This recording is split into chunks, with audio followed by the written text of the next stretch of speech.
یک زن مصری که با مشکل زیادی اجتماعی و حقوقی از شوهرش جدا شده است، با هدف کمک به زنهایی که در راستای طلاق قرار دارند، رادیو تشکیل کرده است. این رادیوی زنان طلاق شده نام دارد و از سال 2010 به این طرف برای حفظ مقام اجتماعی زن در پی طلاق تلاش می‌کند. محاسن صابر میگوید زنان در جریان طلاق به مشورت نیاز دارند تا از حق قانونی و دینی و کمکی که دولت به آنها فراهم می‌آورد آگاه باشند. من از تجربه شخصی پژوهش‌هایم می‌دانم که زن هم حق دارد طلاق بگیرد. مهم اینجا خودی طلاق نیست، مهم آن چیزی است که بعد طلاق به وقوع می‌پیوندد. رادیوی زنان طلاق شده برای کمک به نفرانی است که عائله‌هایشان تازه از هم پاشیده است. این زنها امکان دارند در برنامه‌های زنده سوال دهند و جواب سوال خود را مستقیما دریافت کنند.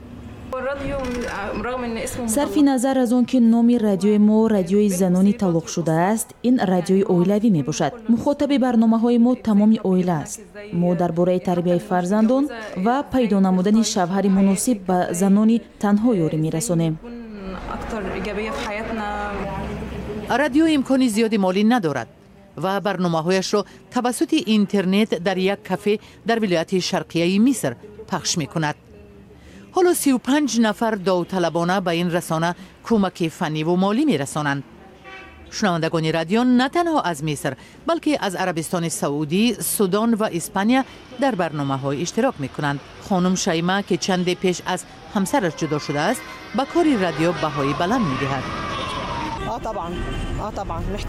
ما به این رادیو نیاز داریم. اثنای طلاق به جای بحث و بررسی‌های خالی ما باید مسئله‌های جدی را در میان گذاریم. زنان نصف جمعیت نه، زنان تمام جامعه را تشکیل می‌دهند.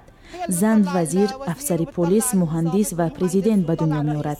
اگر زن آسوده و سالم باشد، نسل سالم تربیت می‌کند.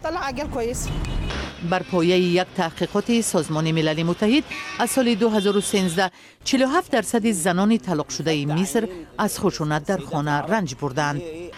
در مصر که بزرگترین کشور عرب زبان است، بنابر آمار سال 2015 200,000 طلاق رسما ثبت شد که در مقایسه با یک سال پیش 10% بیشتر بوده است.